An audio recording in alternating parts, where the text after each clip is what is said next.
Robin, it's still a menacing storm system. As you said, it is a Category 2, 110 miles per hour at this hour with the storm system. And notice the symmetry, that organization that was in place the last couple of days, really becoming ragged. So at least we're losing some symmetry with the storm system.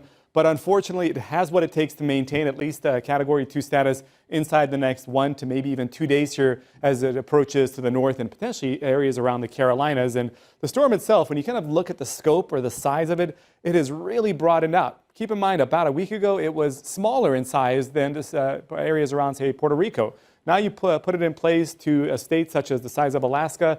The storm spans some 500 miles from its west to its east when you measure the cloud field, which encompasses nearly the entire state of Alaska, about 80% of the state of Alaska. So it is an incredibly large storm system now, which means an incredibly large cloud field and also tropical storm force winds that move away from the center. Now, the eye wall of the storm sits about 60 miles away from, say, Cape Canaveral, so really gives you an idea of how close this storm is to making landfall across this region of the east coast of Florida. The eye itself spans some 50 miles across as well. But notice this, when you kind of bring the storm system in and look at the size of it, the magnitude of it at 110 miles per hour, just 1 mile per hour shy of being a major hurricane again, or a Category 3 system there. That historically brings devastating damage. So really important to note that threshold of Category 2 to Category 3, this system sits there right in line with the Category 3. And of course, we do know hurricane watches and hurricane warnings have been issued all across portions of the southeastern coastline. And here's the track moving forward inside the next 24 or so hours. We expect that northwesterly track at least the next 24 hours. And then finally, by this time tomorrow, a shift to the north and east. And then the storm tries to pull away from the Carolinas.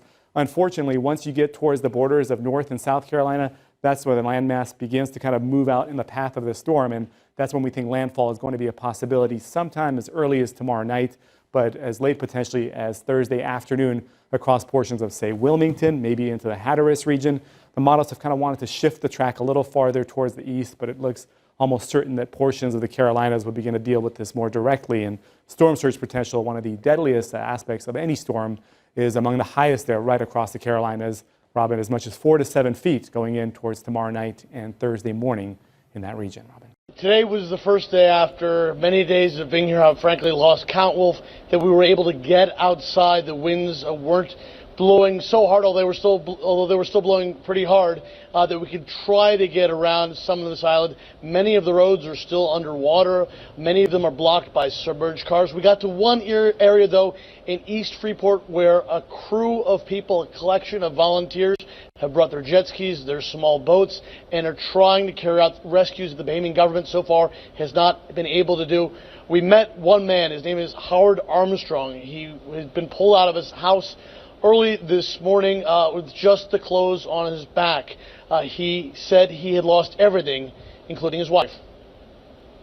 It came over the roof. I would imagine 21 feet at least.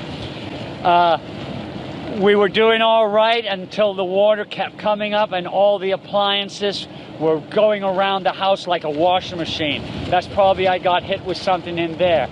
And my poor little wife got hypothermia, and she was standing on top of the kitchen cabinets until they disintegrated. And then I kept with her, and she just drowned on me. I'm so sorry.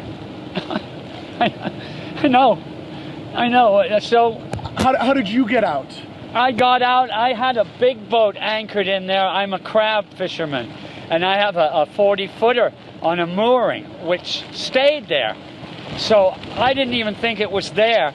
So I had got out of the house after my wife drowned, and because you couldn't be in there anymore. And I had no tools to chop a hole in the roof, in the ceiling. So I swam. I saw my boat was still there, and I swam. I took a chance and swam out to it.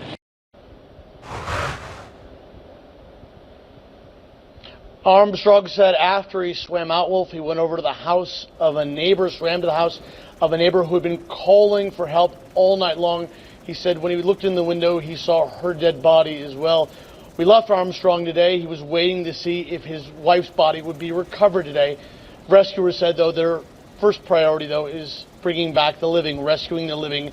They've rescued dozens so far today. There's believed to be still hundreds of people out there waiting to be rescued. This is Coast Guard Sector Los Angeles on Channel 16. What is your position and number of persons on board, over. I can't breathe.